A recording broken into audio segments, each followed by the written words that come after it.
My dear friends, my dear masters and my dear gods, it gives me a great pleasure to be addressing you and to narrate to you some elements of my own life and how the often repeated saying that a talk to one person can change your life forever, and that happened in my own life. I am S.K. Rajan.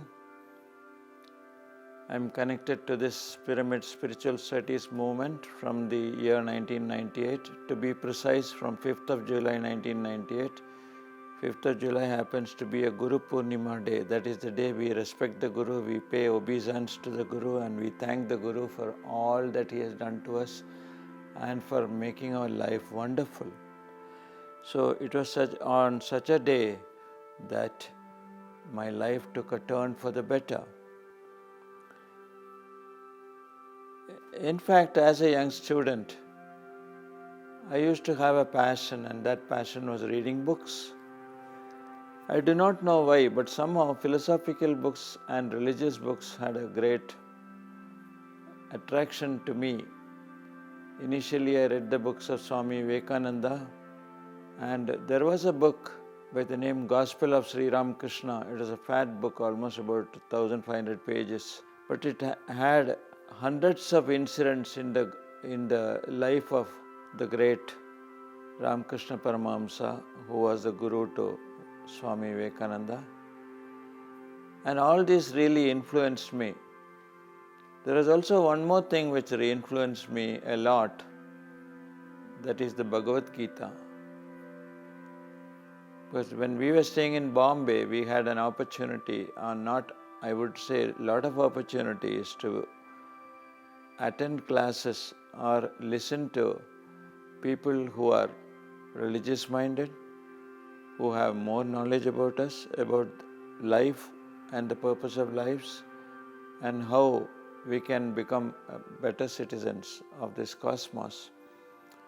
Although I was hardly 12 years old, but I used to attend the classes of Swami Chimyanandaji when he used to give his long discourses on the Bhagavad Gita.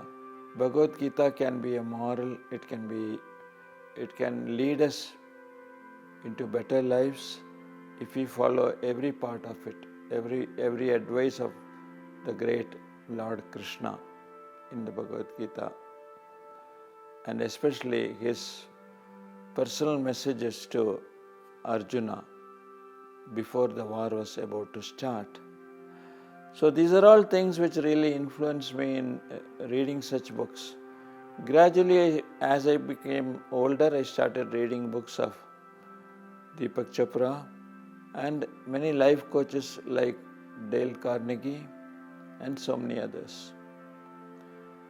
But my search had been there for a real guru with whom I can have probably a one-to-one conversation and also try to understand how we can live in a better way by following certain principles or certain codes of conduct. That was when I heard this bearded yogi speaking, and he was saying, there's one thing that we should never forget, that is, we create our own realities, and which means that everything that happens, it may be good, it may be bad, but for everything that happens, whatever be the quality, it is we, that individual who has to take the responsibility for the good or bad of whatever happens to him in life. And this is what I precisely wanted. He just gave only the explanations to how to make yourself a better citizen, a better human being rather. So after some time, he said, or he instructed the audience to close the eyes and sit for meditation.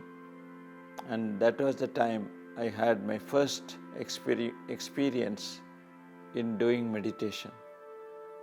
We were asked to close our eyes, clasp our hands and sit there. And we sat that way for almost 40 minutes.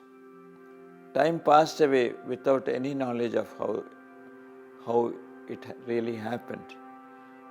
When we were asked to open our eyes, I realized that I have sat for as long as 40 minutes. And it appeared to me as if it was just 10 minutes. And this sitting took place in the midst of the mellifluous flute that he played. It was wonderful. I had gone into a state of emptiness with no thought whatsoever. And I saw I was going into a tunnel, and at the end of the tunnel was the statue of Sri Ramakrishna Paramahamsa. From then on, my spiritual journey started, and certain things that really inspired me and inspired me to continue this line was continue this particular program or continue this particular method of meditation was the greatness of the Guru. Because normally we say when the student is ready, the teacher appears, and that is what really happened. I was waiting to get a Guru. I was an aspiring student. So merely being a student will not do. You have to be an aspiring student, looking out for avenues, looking out for places, looking out for opportunities to get into contacts with people who really matter, who really know what they state and what they do. And they preach what they practice, and they practice what they preach. In the course of the session on meditation, Guruji had explained how meditation has to be done and why it has to be done. He said when meditation is taken up as a regular activity or as a regular feature in our day-to-day lifestyle, then we tend to become more sober, we become calm, we can withstand anything that comes to us in the course of our lives, and we can manage any crisis. Secondly, he said that for students it's very good because their memory power will increase, and there you will be more focused on what you want to do, and you will be very correct in whatever you say. Your words will be okay, your actions will be okay, your thoughts will be okay. Face is the index of the mind, words are the index of the soul. Your words will be the best which come out of your mouth, and you will gather more and more friends, and you will be wanted everywhere. Your charisma will improve like anything, and you yourself will be surprised at the number of people wanting to speak to you and wanting to get your company. Then he spoke about vegetarianism. I was simply astonished, pleasantly astonished, that here is one person who speaks of vegetarianism, whereas I have gone to scores of religious leaders and yogis, but no one dared to speak that food of animals should not be eaten, that animals should not be eaten and made their food. And there was no one who stressed on plant-based foods. But here was one yogi who said that we have no right to take the lives of animals, birds, reptiles, or aquatic creatures, etc. Because as it is, we have plant-based foods which is needed for human beings, and the human physical anatomy is not suited to eating non-vegetarian food. This thought of his and these words of his really impressed me a lot, because he was speaking with all the conviction that any person could have, a person of his standing could have. And next he spoke of pyramid energy and how pyramids are built, and if we sit under pyramids, we'll be able to get 3 times more benefit than if meditation is done in the open. So all these 3 convinced me. From then on, I've been following all this. For the last 22 years, we have been immensely benefited, not only me, but all the members of my family. In fact, my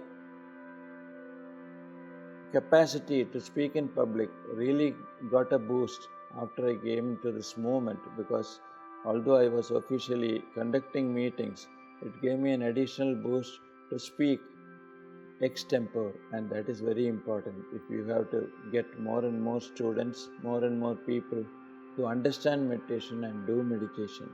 2 months later, when I did a meditation one fine day, I saw in my own photo, that is my own replica, sitting along with the Chief Minister of the state, Mr. S.M. Krishna.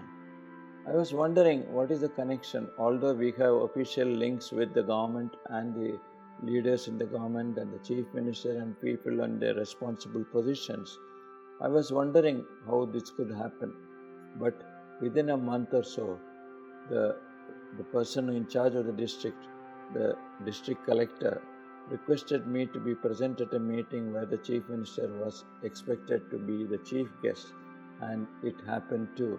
So, in no time, my name was flashed throughout the newspapers and the TV, and I was seen congratulating the Chief Minister on his government's achievement in Mysore, and I got a booklet of my bank, the NABARD, the annual credit plan, released by this great VIP, and I felt very happy that my meditation showed me. It was a premonition, it was an intuition rather, that I will be meeting the Chief Minister. Friends, take up meditation seriously and see how your life gets very neatly assembled and in the best way possible.